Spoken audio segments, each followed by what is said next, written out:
Republican Texas Congressman and member of this new bipartisan task force, Pat Fallon, joins me. Good evening, sir.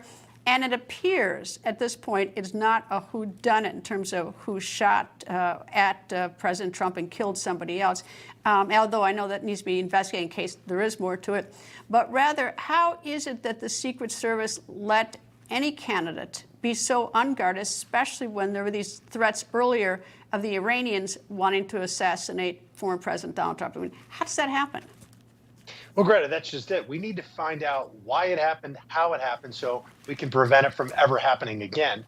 And the fact that this is a former president of the United States, the leading candidate to be the next president of the United States, and there was a confirmed credible threat from Iran, from a nefarious nation state, to do him harm. The fact that he didn't have a full complement akin to a sitting president is really, it baffles the mind, because Greta, that kid got on the roof. The shooter killed Corey Comparatore and almost killed President Trump because there wasn't a counter surveillance team there. And if there had been, they probably would have gotten the rifle and he would have never made it on the roof.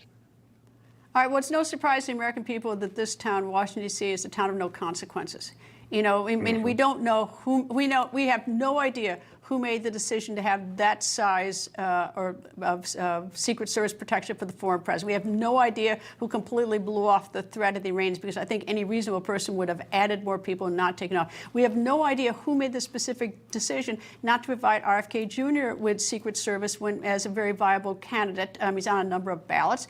And I mean, people are making these decisions. We never get names. You know, who are these people that are making these decisions? Yeah, we're going to get them. And that's why Speaker Johnson formed this task force. We haven't gotten them yet. When we had the former Secret Service director in front of oversight, we were asking her specific questions, and she didn't answer about 85 to 90% of the questions because there was somebody on site. I don't think she knew. Actually, I don't think she knew. I honestly don't think she knew. I think it's a little farther down the chain that who's ever making these sort of operational decisions. I don't think she sat around her office and said, let's try not to protect the president, former president. I don't think so. I think there's sort of more institutional people who are making these really dumb decisions, and we never get their names. Well, Greta, yeah, I don't think that she knew at the time on July 12th or July 13th, but after July 13th, she damn well should have known, and she never even went to the site. She had time to go. I believe there was reports she went to Aspen. I know she went to the Republican National Convention, but she should have been at Butler. She didn't even call the team that was the Secret Service team that was there on July 13th for 3 days. 72 hours later, a whistleblower told me that, and then she lied on her oath and said she'd called them the next day, and then then she had to correct herself. So there were clearly, we need to substantively change the culture of the Secret Service to ensure that every one of their protectees will never be harmed again. Well, I think the culture in Washington needs to be changed on just more than the Secret Service. I mean, there's always sort of falling in line. Everyone starts protecting himself. I mean, the fact that we don't know more about it even today, you know, I don't know how many days out, you know, because now it's circle the wagons.